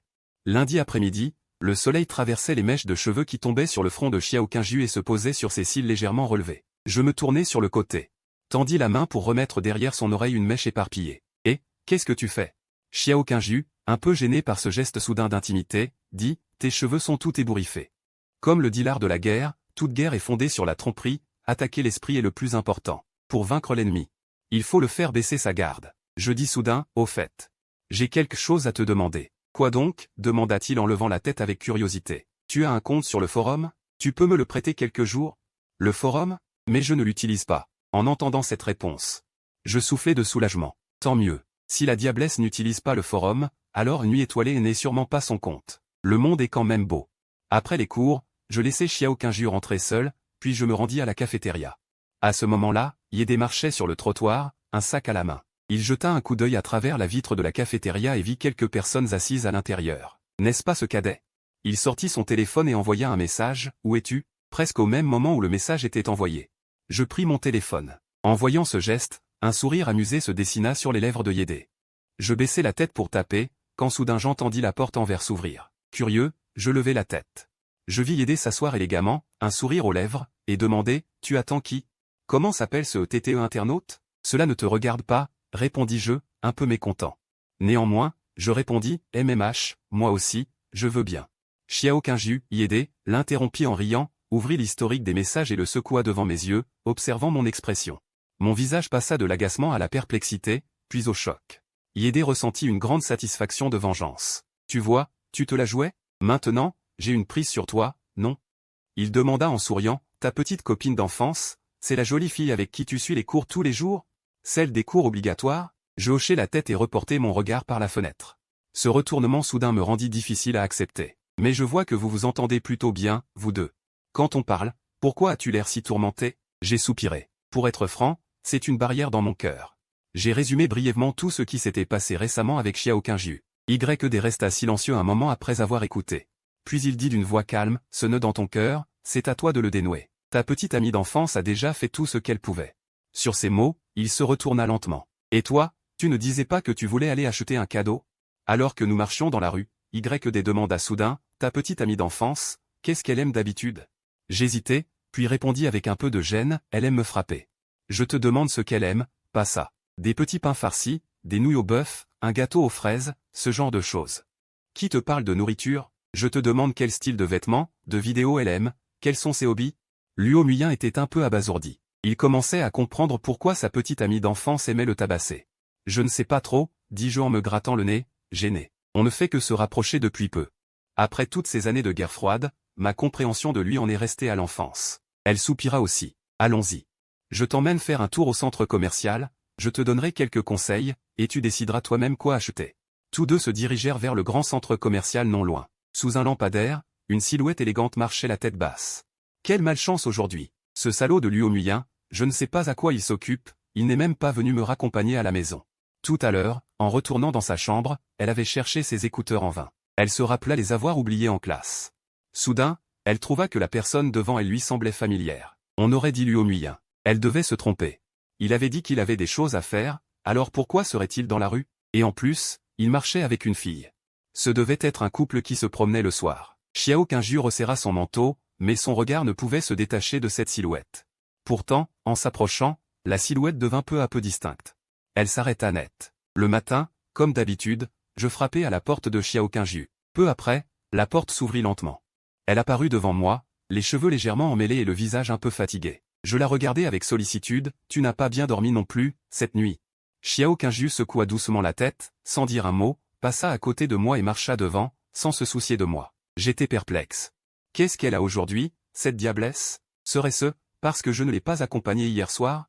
Pour rentrer à la maison, elle serait fâchée? Plein de doutes, je rattrapais la silhouette de Xiao Qingju. Pendant le cours, je remarquai que Xiao Qingju ne s'était pas affalé sur la table pour dormir comme d'habitude, mais regardait par la fenêtre, perdu dans ses pensées. J'essayais de plaisanter. Pour briser l'atmosphère glaciale entre nous, tu n'as pas bien dormi cette nuit, tu ne veux pas faire une petite sieste maintenant? Cependant, Xiao Qingju semblait ne pas entendre, plongé dans ses pensées. Mon cœur était encore plus perplexe. Qu'est-ce qui arrive à cette diablesse? Serait-ce à cause de ces jours du mois que les filles ont? Donc elle est de mauvaise humeur. J'ai pris mon téléphone pour confier mes doutes à mon ami Yédé, il a simplement répondu Hachem. Et a dit qu'il me parlerait après les cours. Quand je lui ai dit où j'étais, je n'ai pas remarqué que le regard de Xiao Qingju s'était discrètement tourné vers l'écran de mon téléphone. À cette distance, bien qu'il ne puisse pas lire les caractères sur mon écran, il peut voir que j'envoie un long message à quelqu'un. Après le cours, Xiao Qingju, appuyant son menton sur une main, regardait fixement dehors. À qui ce grand idiot parle-t-il? Un message aussi long. Il ne m'a jamais envoyé un tel message. Serait-ce cette fille d'hier soir? Quand il m'a vu passer dans le couloir, il a rapidement détourné le regard, faisant semblant de ne pas s'en soucier, mais en réalité il continuait à me regarder discrètement du coin de l'œil. Juste après, la fille d'hier soir est montée par l'escalier. Les deux discutaient de quelque chose dans le couloir, mais l'ambiance semblait harmonieuse. Comme prévu, pendant le cours, ce stupide garçon hétéro lui envoyait des messages. La main de Xiao Qingju tenant le stylo tremblait légèrement. Ses yeux se sont glacés instantanément, une violente sensation de déception a surgi dans son cœur. Elle s'est levée brusquement et a marché furieusement vers les deux. Soudain, j'ai senti une fraîcheur à mon cou et je me suis retourné, perplexe. J'ai vu un objet noir se précipiter soudainement vers mon visage. Désolé. Le sac à dos t'a frappé? A dit froidement Xiao Qingju, puis a disparu sans se retourner au bout de l'escalier. Je suis là, pourquoi me frappe-t-elle? Me voyant me couvrir le visage de douleur. Il a affiché une expression de jubilation, réprimant à peine le sourire, et a dit, ta petite prune verte semble jalouse. Jalouse de quoi? Je n'ai fait que te parler 2 minutes. Les filles ont un fort sens de la propriété, tu sais. Surtout envers la personne qu'elles aiment. Ne ressens-tu pas du tout à quel point elles t'aiment? Je ressens, très vite, très douloureux. Arrête de faire semblant, une gamine comme elle, quelle force peut-elle avoir? D'ailleurs, elle aurait eu le cœur de te frapper fort? Dépêche-toi de la rattraper, sinon elle va quitter l'école. À ce moment-là, j'ai réalisé la gravité de la situation et je me suis précipité dehors. Les restaurants des deux côtés de la rue étaient animés. Xiao Qingju marchait à contre-courant de la foule sur les pavés, son écharpe remontait très haut. Couvrant presque le bout de son nez, ses beaux yeux en forme de pêche légèrement rougis. Au moment où elle est sortie de la classe. Selon son caractère d'avant, elle aurait sûrement séparé les deux et fait une scène, au pire. Elle aurait chassé cette fille. Mais pour une raison inconnue, en me voyant, un sentiment étrange a soudain surgi dans son cœur. C'était comme si une barrière transparente s'était dressée dans l'air, l'empêchant de faire un pas de plus. Il n'avait finalement pas eu le courage de le faire. Elle utilisa toute sa force pour me frapper, puis s'enfuit précipitamment. Pourtant, le soleil de midi perçait les nuages, mais Xiao Qingju sentait tout de même le bout de son nez glacé et brûlant. Cette fille devait être la petite amie de Luo Muyan, aucun doute là-dessus. Si c'était le cas, alors ne devrait-elle pas garder ses distances avec lui? Quel était alors le sens de son retour ici? Soudain, elle sentit qu'on tirait sur ses vêtements. Les pensées de Xiao Qingju furent interrompues. En se retournant, elle me vit, haletant, la regardant. L'instant d'après, son regard se déroba instinctivement. Elle se tourna carrément, fit comme si de rien n'était, et continua d'avancer sans se soucier de moi. Ne m'ignore pas, petite demoiselle, m'écriai-je, un peu désespéré, ne sachant pas ce que j'avais fait pour te fâcher. Tu es mécontente? Dis-le, et je m'infligerai 30 coups de bâton, d'accord? Xiao Qingju ne répondit pas. J'accélérai le pas. Sa main, qui tenait mes vêtements, lâcha prise, et elle disparut dans la foule agitée. Dans la salle de classe, j'étais affalé sur ma chaise, regardant les tendances sur l'écran de l'ordinateur. Pourtant, je n'arrivais pas à me calmer. Alors, abandonné par ta petite amie d'enfance, dit Y. Assis sur la table en bois derrière moi. Il souriait. Je me frottais les cheveux, dépité.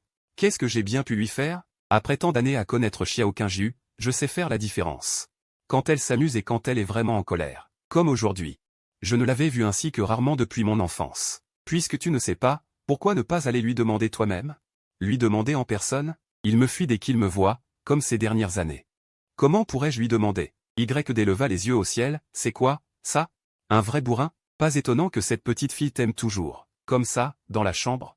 Xiao Qingju était recroquevillé au bout du lit, serrant la couverture. Soudain, le téléphone sur la table vibra plusieurs fois. Elle hésita un moment, puis sortit de la couverture et se dirigea vers le bureau pour déverrouiller l'écran. Elle vit que c'était un message de moi. En regardant ce court texte, une légère buée traversa les yeux de Xiao Qingju. J'ai quelque chose à te dire en personne. Je t'attendrai après les cours cet après-midi à notre base secrète. Je fixais la fenêtre de discussion, ne voyant toujours pas de réponse de sa part. Je me tournais, soupçonneux, cette méthode que tu as dite, ça marche vraiment? Il ne me répond même pas dit calmement, ça marche ou pas?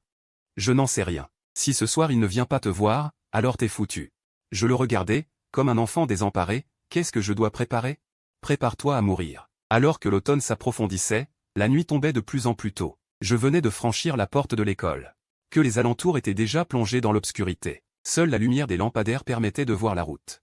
Pourtant, même les yeux fermés, j'aurais pu me rendre au parc. Car là-bas se trouvait notre base secrète d'enfance, avec Xiao Qingju. Elle était profondément gravée dans ma mémoire. Je me tenais sous le grand banyan, perdu dans mes pensées. Fixant le tronc épais que plusieurs personnes pouvaient à peine enlacer. Tant d'années avaient passé, ce vieux banyan se tenait toujours debout. Xiao Qingju et moi, sans même nous en rendre compte, étions passés de deux enfants à peine capables de parler à des adultes. Je regardais mon téléphone de temps en temps, assis à gauche du banc, et observais l'entrée du parc avec inquiétude. YD avait raison, si Xiao Qingju ne venait pas ce soir, j'étais vraiment fichu. J'attendais, anxieux, chaque minute semblant s'allonger. Appuyé contre cet endroit familier, les souvenirs du passé affluaient comme une marée. Notre première rencontre avait eu lieu dans ce même parc. À l'époque, j'étais un enfant qui se cachait derrière sa mère, sortant timidement la tête. Pour observer les inconnus. Xiao Qingju m'avait fait une peur bleue par derrière, j'avais failli pleurer. Depuis ce jour, nous avions fait connaissance. À l'école primaire, Xiao Qingju et moi apportions souvent nos petits encas. Et en cachette de nos parents, nous venions ici. Nous mélangions nos biscuits et nos bonbons, les partagions, nos 4 petites jambes. Se balançant joyeusement, assis sous le banyan, passant de nombreux après-midi insouciants. Plus tard, je n'avais plus supporté les brimades de Xiao Qingju. Je me demandais s'il existait vraiment une fille comme ça, qui me volait ma glace et me donnait des coups de pied aux fesses. Et en plus m'obligeait à porter des robes à fleurs. Nous nous étions disputés, et depuis, nous étions comme des étrangers. Quand on se voyait, soit on se tournait le dos, soit on s'insultait et on se battait. Pourtant, un après-midi ordinaire. Cette diablesse avait soudainement foncé sur moi et m'avait serré dans ses bras. Après cela, elle avait changé du tout au tout. Le temps s'écoulait peu à peu. Je m'appuyais impuissant sur le banc, le visage tourné vers le ciel étoilé, une question m'effleurant l'esprit. Cette douceur soudaine, n'était-ce qu'une carte d'essai? Un bruit de pas léger se fit entendre. Je me redressai vivement. Xiao Qingju se tenait tranquillement à ma droite, dos à la lune éclatante. Ses cheveux soyeux auréolés d'une lueur douce, son visage indiscernable. Mais je pouvais sentir son regard. « Viens t'asseoir et regarde là, dis-je, immobile. » Je n'avais pas pu m'en empêcher, j'avais parlé. Xiao Qingju s'assit doucement.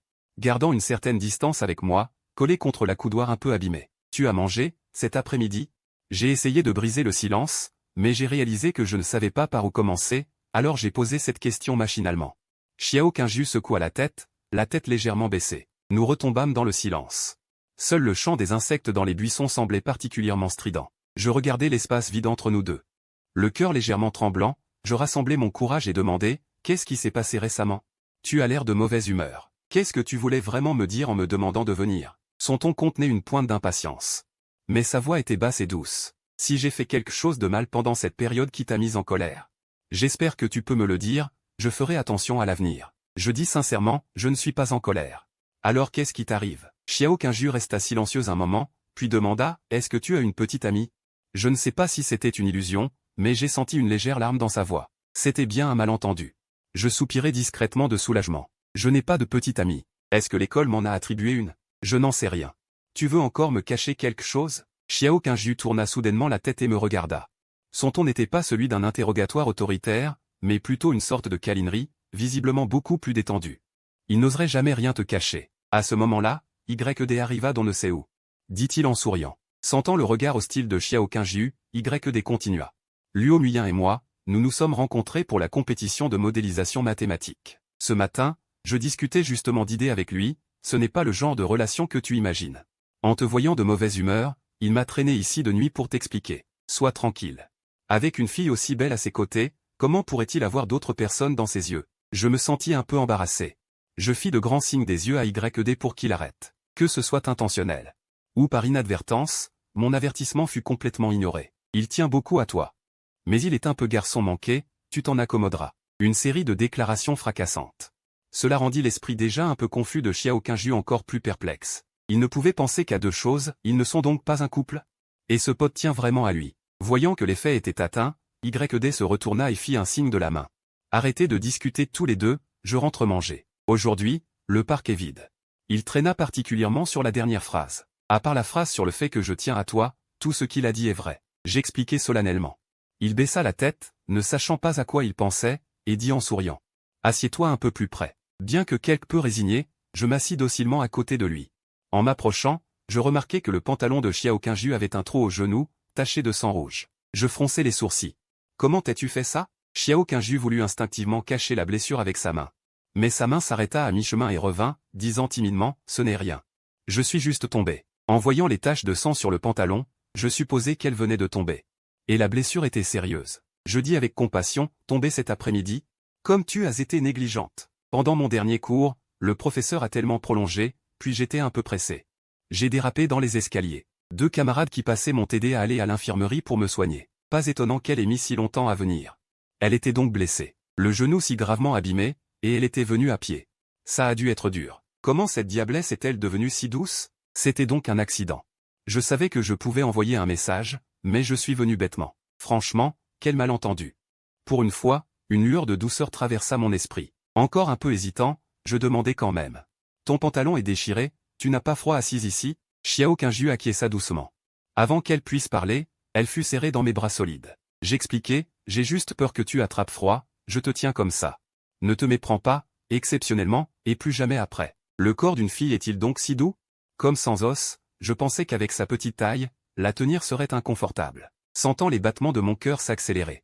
Xiao Qingju enfouit sa tête dans ma poitrine, et tendit sa petite main pour entourer lentement mon dos. Je plaisantai d'un air espiègle, tu as pris du poids récemment? La dernière fois que je t'ai tenu, tu n'avais pas autant de chair. Xiao Qingju fut un instant surprise, puis pinça fort un petit morceau de chair dans mon dos, me lançant un regard mauvais, si tu ne parles pas. Est-ce que tu vas mourir? Je suppliai rapidement sous la douleur, j'ai eu tort, j'ai eu tort. Je me tais. Elle rit doucement, mais ses doigts ne se relâchèrent pas.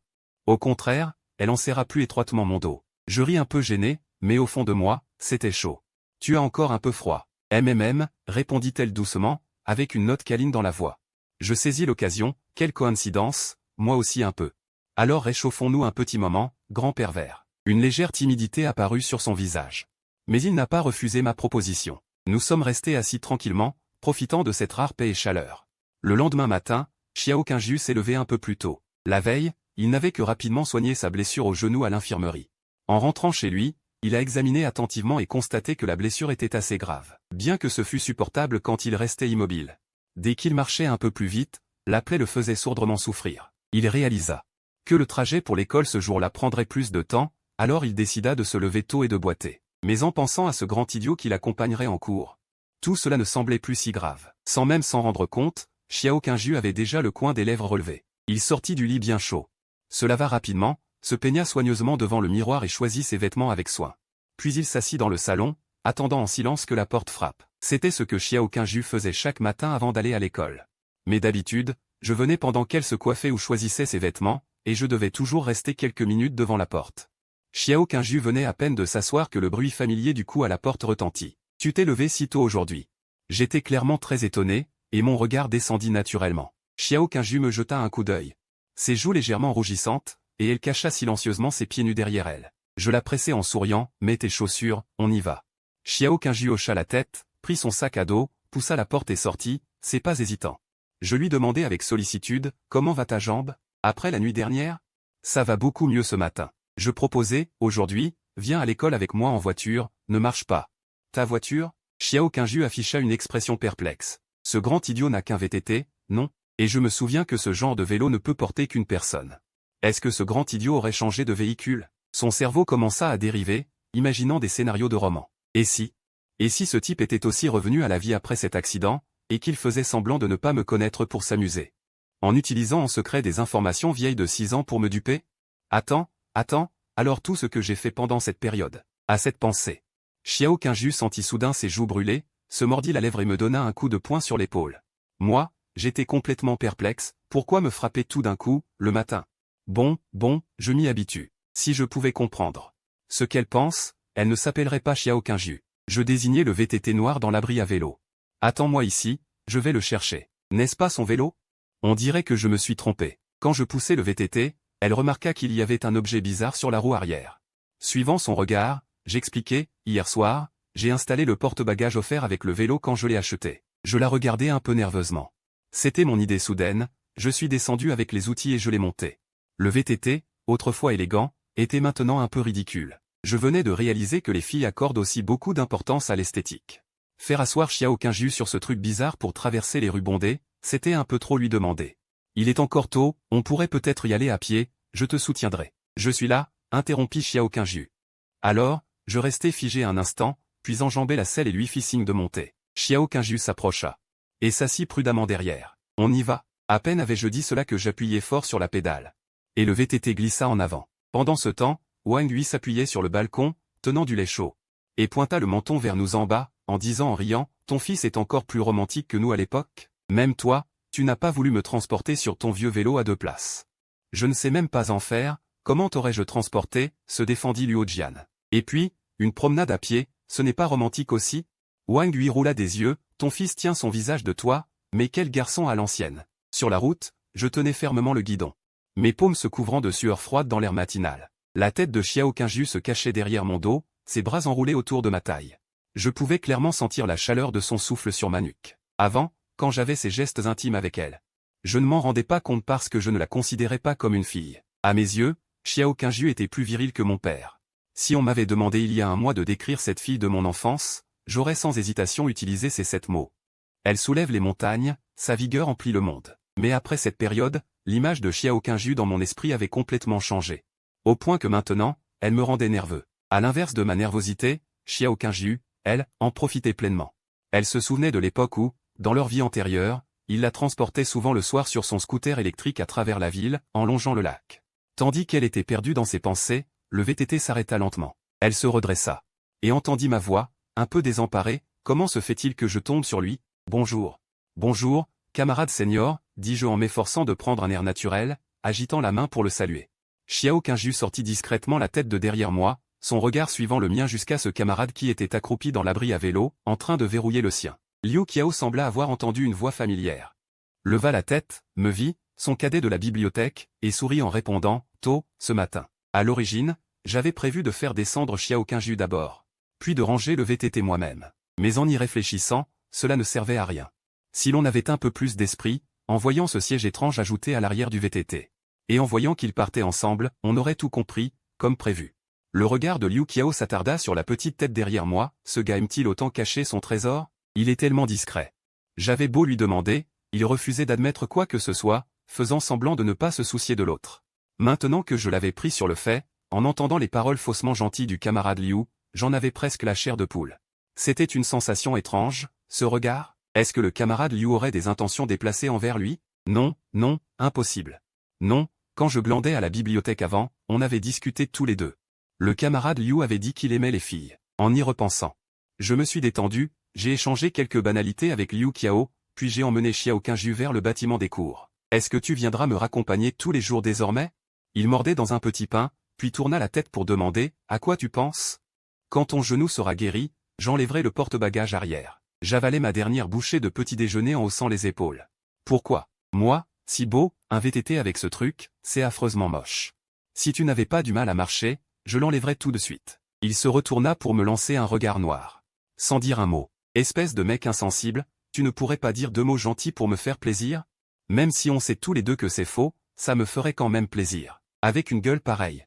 Et 20 ans sans petit ami, dans ma vie précédente, si je n'avais pas eu la bonté d'accepter de sortir avec ce mec insensible, Dieu sait combien de temps il serait resté célibataire. Il va falloir que je pose un congé ce week-end. Xiao Qingyu soupira doucement. Pas de cours le week-end. Tu poses un congé pourquoi? Demandai-je perplexe. Est-ce que cette diablesse s'était cogné la tête? Je suis assistante chaque week-end. Je ne peux pas y aller cette semaine à cause de ma blessure, donc je dois poser un congé. Assistante? Je la regardai, perplexe. Le dos de la diablesse. Avec son niveau scolaire et son cerveau, de quoi pouvait-elle être assistante? Je ne t'ai pas encore raconté. Comme si elle lisait dans mes pensées, avant même que j'ouvre la bouche, elle expliqua. Je suis ceinture noire de karaté. Ah, je sursautai de surprise, manquant de dévaler les marches. Je savais qu'elle était forte, qu'elle avait une force herculéenne. Impressionnante comme Xiangyu, mais je ne savais pas qu'elle l'était à ce point. Quant à ma surprise, Xiao Qingyu ne trouva pas cela étrange. Elle avait pratiqué le karaté au collège, justement pendant leur période de guerre froide. Il était donc normal que je ne sois pas au courant. À l'origine, Xiao Qingyu s'y était mise juste pour s'amuser, en s'inscrivant dans le plus grand club de karaté. Mais contre toute attente, elle était dotée d'un talent exceptionnel. Sur ce tapis carré, elle avait fait preuve d'une agilité et d'une force terrifiantes, comme un jeu d'enfant, et avait obtenu sa ceinture noire. Depuis, le coach principal du club, voyant son potentiel, l'avait gardée comme assistante, avec une rémunération mensuelle très intéressante. Grâce à cela, elle avait silencieusement accumulé un joli petit pécule. Bien sûr, il ne fallait pas le dire à Luo Nguyen, elle avait ses propres projets pour cet argent. Pour l'instant, elle allait le cacher à Luo Nguyen. J'ai eu ma ceinture noire au lycée, et maintenant j'y vais tous les week-ends. Donc le samedi et le dimanche, tu venais me chercher après le travail? Non, je rentrais d'abord me laver. Et me changer. Xiao Qingyu fit une petite moue. Comment aurais-je pu venir te voir couverte de transpiration? Franchement, je n'aurais jamais cru que cette diablesse qui m'attendait chaque jour à la porte de la bibliothèque était aussi épuisée après une journée entière. À cette pensée, une idée me vint soudain, trouver une occasion de m'infiltrer discrètement dans l'endroit où la diablesse était assistante pour admirer ses talents. Bien sûr, ce n'était pas parce que le karaté se pratique pieds nus, ce qui permettait de regarder les jambes ou quoi que ce soit. C'est juste que je n'avais jamais vu Xiao Qingyu sérieuse. Dans mon souvenir, Xiao Qingyu dormait en cours ou glandait, et je n'avais aucune idée de ce à quoi elle ressemblait quand elle se concentrait sur quelque chose. J'étais vraiment curieux. Un cours tout à fait ordinaire, un professeur ordinaire. Une somnolence ordinaire, la classe d'aujourd'hui ne différait en rien des autres, comme une répétition du premier cours. Quand le soleil se fondit en une teinte ambrée au sommet de la montagne, annonçant la fin d'une journée ennuyeuse, grâce à mon habileté à vélo, j'amenai Xiao Qingyu sans encombre jusqu'au bas de l'immeuble, puis la soutins jusqu'à la porte de chez elle. La mission du jour était accomplie. Alors que je me retournais pour sortir mes clés et ouvrir la porte, une silhouette s'approcha soudainement. « Mes parents sont à la maison, qu'est-ce que tu fais ?» Voyant que Xiao Qingyu s'apprêtait à entrer chez moi, je demandai à voix basse. Face à mon air stupéfait, Xiao Qingyu sourit gracieusement. Elle se glissa devant moi et entra dans la maison. Est-ce qu'elle s'est vraiment cogné la tête l'autre soir? D'habitude, quand mes parents n'étaient pas là. Vu qu'on se connaissait depuis longtemps, je la laissais dormir à la maison. Mais aujourd'hui, les deux, Dieu, étaient présents. Comment osait-elle? C'était signé mon arrêt de mort. Je me dépêchai de la suivre, m'apprêtant à expliquer. Quand j'entendis la voix douce de Wang Hui, Xiao Yula. Bonsoir, bonsoir. Bonsoir, oncle Luo. Xiao Qingyu salua poliment les deux parents assis sur le canapé, arborant un doux sourire. Ce qui fit échanger un regard à Wang Hui et Luo Jian, avant qu'ils n'acquiescent légèrement, impressionnés. Décidément, une fille élevée sous leurs yeux, sage et bien élevée. Elle est si jolie, comme une fleur de pêcher qui s'épanouit au début du 2e mois. Puis, en regardant la porte. Ce fils dégingandé qui reste planté là, tous les deux ne se supportent pas. Il passe ses journées enfermés dans sa chambre, on ne sait même pas ce qu'il fabrique. Et en plus, ils sont toujours collés l'un à l'autre, tu ne pourrais pas apprendre un peu de cette fille. Je ne sais vraiment pas quel coup de chance a eu mon fils. Pour que la fille du vieux Xiao s'intéresse à lui, je me suis approché derrière Xiao Qingyu, et j'ai senti que l'atmosphère du salon avait changé. J'ai donc immédiatement ravalé ce que j'allais dire. Non, maman, pourquoi est-ce que tu me regardes comme ça? Wang Hui m'a répondu en me regardant d'un air peu aimable. J'ai changé de chaussures, puis je me suis approché, c'est toi qui les as enlevées? J'ai jeté un coup d'œil à Xiao Qingyu qui portait des chaussures à talons, j'ai fait la moue et je suis allé docilement vers l'étagère à chaussures. Pour changer de chaussons. Mais qui est ton fils, à la fin? Pourquoi tu m'engueules, lui et pas moi? Petit, c'était pareil, quoi qu'il arrive entre Xiao Qingyu et moi, Wang Hui ne prenait pas le temps de réfléchir. Elle me frappait d'abord, et ensuite seulement elle demandait. J'ai jeté un coup d'œil discret à Xiao Qingyu, est-ce que c'est parce qu'elle est mignonne? Est-ce qu'elle peut vraiment faire tout ce qu'elle veut? L'oncle Sheng et les autres sont retournés au pays pour des affaires, ils devraient rester à Pansheng pendant une semaine. Donc pendant ce temps, on s'occupera des repas de Xiaoyu. Wang Hui, tout en lavant les légumes, disait, oh, d'accord. J'étais affalé sur le canapé, les jambes croisées. Répondant d'un air distrait, je vois, cette diablesse a du cran, elle ose entrer alors que ses parents sont à la maison. Attends, ça veut dire qu'elle va venir manger chez nous tous les jours pendant une semaine? Je ne sais pas pourquoi, mais à l'idée que Xiao Qingyu vienne si souvent chez moi, j'éprouvais un sentiment très étrange. Dans la cuisine, Xiao Qingyu avait retroussé ses manches jusqu'au coude, elle tenait une pomme de terre à deux mains, la frottant soigneusement sous le robinet pour enlever la terre. Wang Hui, à côté, coupait des légumes en faisant un bruit sec et régulier. Son regard se posait souvent sur elle, et plus elle la regardait, plus elle lui plaisait. Si en plus elle mettait un tablier, elle aurait vraiment l'air d'une petite épouse. Xiaoyu, tu es une invitée, tu n'as pas besoin de t'en faire, nous allons préparer le repas, tu n'as qu'à attendre pour manger. De toute façon, je m'ennuie aussi à ne rien faire. Et puis, nos deux familles sont déjà comme une seule famille, il n'y a pas de différence. Même si Xiao Qingyu n'était pas très intelligente, elle savait qu'il fallait dire des choses de circonstance à ce moment-là. Elle se creusa la tête, et réussit à sortir cette phrase un peu forcée, mais Wang Hui, avec son regard déjà teinté d'une profonde indulgence, ne ressentit aucun problème. Elle était tout de même ravie au fond d'elle, cette fille a vraiment une bouche en or, ses paroles allaient droit au cœur. Bien mieux que ce fils à elle, qui, comme son père, ne fait que s'asseoir et jouer avec son téléphone, sans jamais venir donner un coup de main. Comme dit le proverbe, la première impression est très importante. Pour la petite épouse. Non, pour le premier repas de Xiaoyu à la maison, il fallait qu'elle soit satisfaite. Wang Hui sortit donc directement son plat le plus réussi, le bœuf braisé aux pommes de terre. Chaque fois que je le fais, je mange 2 grands bols de riz, elle en était très confiante. Pendant l'attente, ils étaient assis sur le canapé en bois, échangeant des banalités par-ci par-là. Luo Jian avait aussi une bonne impression de Xiao Qingyu, même s'il n'avait pas un regard aussi indulgent que Wang Hui. Il aimait beaucoup cette fille sage et docile. Le plus mal à l'aise, c'était moi. Mon père et ma mère tournaient autour de la diablesse.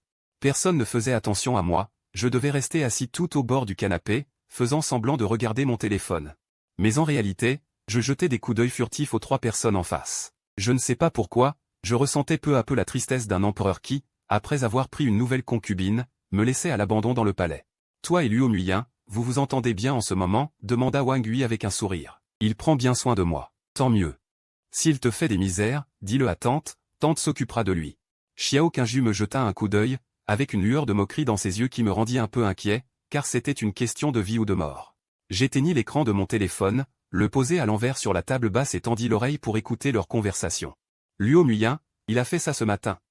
Je vois. Je ne m'attendais pas à ce qu'ils se mettent soudain à chuchoter, je n'entendis que le mot « individuel ». Est-ce que cette diablesse serait en train de dire du mal de moi? Soudain, Wang Hui se retourna, me lança un regard indéchiffrable, puis se leva et se dirigea vers la cuisine. Le cœur glacé, je compris aussitôt, laisser Xiao Qingyu entrer chez moi, c'était comme inviter un loup dans la bergerie. À table, cria Wang Hui depuis la cuisine. Un grand plat de bœuf braisé aux pommes de terre, fumant, fut posé sur la table.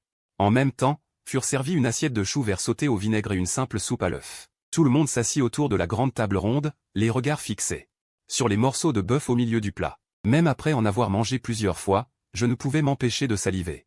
C'était tellement bon. Du coin de l'œil, je vis Wang Hui me tendre un bol de riz blanc. Par réflexe, je tendis la main pour le prendre.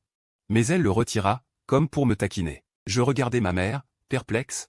Mais elle me réprimanda, c'est pour Xiaoyu, qu'est-ce que tu prends?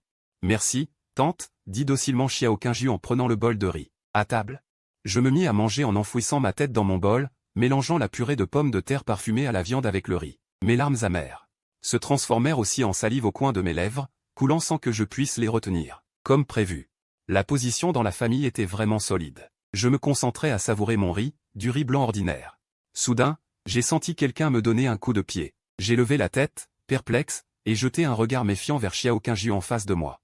Elle n'avait pas grand appétit, ou du moins, elle devait faire semblant de ne pas en avoir. Après avoir fini un petit bol de riz, elle ne s'est pas resservie et a bu sa soupe aux œufs et à la tomate d'un air détaché, en faisant la moue. Elle soufflait doucement dessus. Elle jouait bien la comédie, non? Dommage que je l'ai démasquée. Je pensais avec satisfaction, sans m'attendre à ce que ce genre de scène typique des romans et des feuilletons m'arrive aujourd'hui. Mon cœur s'est accéléré, mais j'ai continué à manger la tête baissée. Faisant comme si de rien n'était, je n'imaginais pas que Xiao Qingyu oserait faire une chose pareille chez moi. En temps normal, ce genre de provocation du bout du pied sous la table. N'est-ce pas plutôt réservé aux reines de glace? Où avait-elle appris cette technique? Je pouvais imaginer ce qu'elle aurait pu faire à table, tout au plus renverser la table avec autorité et désigner les gens autour en criant « J'arrête tout ». Arrêtons là. Son comportement actuel ne correspondait pas à l'image stéréotypée que j'avais d'elle. Alors que j'y pensais, on me donna un nouveau coup de pied. Très bref, mais encore plus léger. Il ose encore? Je posai mon bol, perplexe. C'est alors que j'entendis la voix pleine d'excuses de Luo Jian. Désolé, je t'ai donné des coups de pied, je me suis brûlé avec la soupe tout à l'heure. Je la regardais sans voix, n'ayant pas envie de parler. Wang Hui avait vraiment très peu mangé, elle n'avait pris qu'un morceau de pomme de terre et une feuille de chou. Puis elle mit fin à son dîner. Le regard plein de malice, il se tourna vers Xiao Qingyu. Comment trouves-tu la cuisine de tante? Délicieuse et parfumée, répondit spontanément Xiao Qingyu. La lueur dans les yeux de Wang Hui s'intensifia. Si c'est bon, mange plus. Pourquoi seulement un bol de riz? Je ne peux pas trop manger, merci tante, se défendit Xiao Qingyu en se frottant le ventre. Grâce à son expérience de sa vie antérieure, elle savait très bien comment se comporter avec Wang Hui. Wang Hui aimait les filles douces et réservées du genre « petite fleur délicate ». Alors elle ne pouvait pas montrer son véritable appétit. Quand elle mangeait à sa faim, même Luo Muyin, qui pouvait engloutir 2 grands bols de nouilles le matin, en était stupéfait. Mieux valait ne pas effrayer tante pour l'instant. Mais ce bœuf était tellement parfumé, tendre et savoureux. Et si je prenais encore un morceau? Non, non, je ferais mieux de boire de la soupe. Quand je l'entendis dire qu'elle ne pouvait pas trop manger, j'ai failli recracher le riz de ma bouche. Elle pouvait engloutir presque toute une casserole de soupe aux crevettes et courges. Plus 2 bols de riz blanc. Ton estomac est trop petit, alors les autres filles doivent toutes souffrir d'anorexie. Je repensais à la façon dont ce petit démon m'avait secrètement dénoncé avant le dîner, et une envie irrépressible de la démasquer monta en moi. J'avalai ma bouchée de riz, levai la tête pour regarder le petit démon, puis Wang Lui. Finalement, je laissai tomber. Sans surprise, c'était moi qui finirais par souffrir. J'étais vraiment contrarié. Pourquoi, à cet instant, j'étais celui qui semblait l'étranger dans cette maison. Xiao Yue, il y a pas mal de gens qui sortent ensemble à l'université, non? Oui, oui. Près du lac et dans les bosquets, il y a beaucoup de monde le soir. Des camarades m'ont raconté. Que certains s'embrassent même en bas des dortoirs, c'est trop exagéré. Se plaignit Xiao Qingju avec indignation. Sans se rendre compte qu'elle était déjà tombée dans le piège de Wang Lui. C'est normal, les jeunes doivent vivre des histoires d'amour dans la fleur de l'âge. Je ne cesse de le dire dans mes vidéos. Une vie étudiante sans amour est incomplète, renchérit Wang Lui. Xiao Qingju réfléchit un instant. Bien qu'il ne sache pas quel lien logique il y avait entre les deux, il a quand même répondu « HM ». Je réalisais aussi que ma mère insinuait quelque chose, mais dès que je levai la tête, un regard de Wang Lui me fit baisser les yeux. Xiao Qingju secoua la tête. Elle n'y avait jamais pensé. Elle était revenue dans le présent pour conquérir ce bourru de Luo Muyin, alors comment aurait-elle pu y songer? Et pourquoi chercherait-elle un petit copain? Elle avait décidé de s'attacher à ce grand idiot pour de bon. Xiao Qingju avait manifestement mal interprété les paroles de Wang Lui. Son attention était sur l'école, tandis que celle de Wang Lui portait sur la recherche d'un petit ami. Devant cette réponse inattendue, Wang Lui resta un instant interdite. Sans savoir quoi dire sur le moment, Xiao Qingju posa doucement son bol vide sur la table. Dit-elle à voix basse. Cette phrase anodine ralluma une lueur dans les yeux de Wang Lui. Bon sang, elle croyait que la flamme d'espoir s'était éteinte, mais elle avait en fait tourné en rond pour montrer son amour à la tante. Il ne demanda pas plus loin, car la réponse était déjà évidente. Continuer à parler n'aurait été que superflu. Après que les 4 aient mangé à leur faim, ils grignotèrent quelques tranches de melon dans le salon. Xiao Qingju se leva pour partir. Tu ne la raccompagnes pas? Wang Lui regarda son fils, assis comme un bloc de bois, avec une expression de profonde déception. Elle me souleva carrément du canapé. Je me dérobai sur le côté et, me protégeant les fesses, je trottinai jusqu'à la porte en entendant des pas. Xiao Qingju se retourna, vit ma mine embarrassée et demanda. Qu'est-ce qui se passe? Je haussai les épaules. Je viens te raccompagner. Dans le couloir sombre, seul l'écho de nos voix résonnait. Xiao Qingju eut un léger sourire et leva les yeux vers ce garçon, qui la dépassait d'une tête dans l'obscurité. Ses beaux yeux en amande brillaient d'une lueur coquette. Viens ici. J'ai quelque chose à te dire. Quoi? Je me penchai, résigné. Elle approcha lentement ses lèvres de mon oreille et murmura d'une voix douce, « Bonne nuit ». À cet instant, son souffle effleura doucement ma joue, provoquant involontairement une rougeur au niveau de mes oreilles. Xiao Qingju recula soudain d'un pas, un sourire victorieux aux lèvres. « Merci pour le régal, à demain ». Le lendemain matin, je garai la voiture dans l'abri en tôle, puis tournai mon regard vers Xiao Qingju, le visage impassible, et demandai. « Tu as encore mal au genou? La blessure a déjà formé une croûte hier soir, ça ne fait plus trop mal en marchant. Si le genou ne te fait plus mal, alors ce soir je vais retirer le porte-bagages arrière de la voiture. » Entendant cela, un sourire malicieux traversa le visage de Xiao Qingju. « Ah, comme ça, je sens que mon genou recommence à me faire un peu mal. » Je secouai la tête, résigné. Je ris, maîtresse, ce n'est pas comme si je n'allais pas t'accompagner en cours. Aller à pied ou à vélo, ce n'est pas pareil? Xiao Qingju sirotait son lait de soja, l'air un peu hésitant. Ce n'était pas qu'il pensait que je n'irais pas en cours avec lui, au contraire, il ne s'était jamais inquiété de ça. Il aimait juste la sensation d'être assis derrière mon VTT, comme dans sa vie précédente, quand il était derrière ma trottinette électrique. Il observait l'expression de la diable. À ce moment-là, j'eus rarement une intuition. Je demandai soudain, « Tu aimes te promener au vent ?» Il hocha vigoureusement la tête 2 fois. Une lueur passa dans ses yeux. Le coin de mes lèvres se releva en un sourire malicieux, « Eh bien, tu peux toujours rêver. » En entendant cela, le coin des lèvres de Xiao Qingju frémit légèrement, espèce de hétéro insensible, tu mérites de ne pas avoir d'amis. À midi, de retour dans le quartier, je poussai la porte blindée et entrai. Je vis alors mes parents, l'air pressé. En entendant la porte s'ouvrir, Wang lui glissait son écharpe dans son col. Elle me regarda et me dit, « Urgence au travail, ton père et moi devons y retourner immédiatement. Cela risque de prendre un peu de temps. Il y a des plats dans le frigo. » Sur ce, ils enfilèrent rapidement leurs chaussures et disparurent derrière la porte. Je croisai le regard de Xiao Qingju, haussai les épaules, impuissant.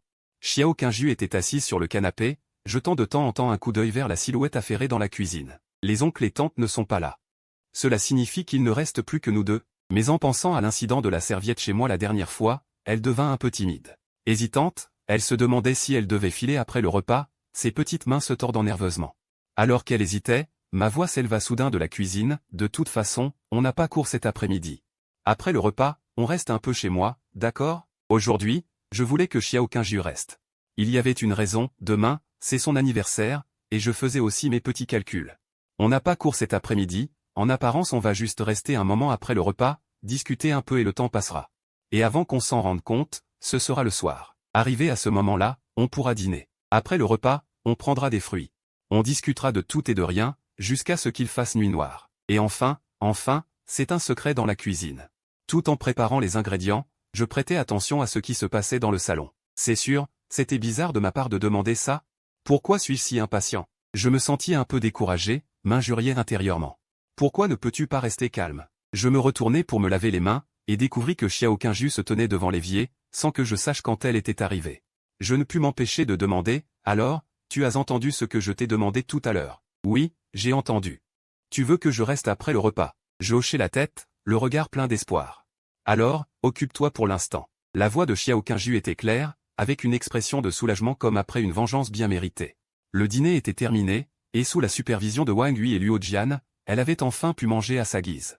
D'abord, elle élimina les pâtes de poulet, puis engloutit facilement un petit bol de riz, la satisfaction débordant de son visage. Moi, assis à côté, je relevai légèrement le coin des lèvres et, d'une voix aiguë, imitant ce que la diable avait dit hier soir, Tante Igne, je ne peux pas manger trop. Tu veux mourir? Les joues de Xiao Qingju rosirent légèrement, mais son regard ne quittait pas mon visage. Elle me répondit d'une voix précipitée. Bien qu'elle n'ait pas accepté verbalement, elle ne partit pas après le déjeuner. Appuyée sur le canapé, elle se disputait mollement avec moi, pourquoi tu portes toujours des chaussettes à la maison? Je jetai un coup d'œil furtif au petit pied de la diable posé sur le canapé, ses orteils blancs teintés de rose qui bougeaient joyeusement de haut en bas.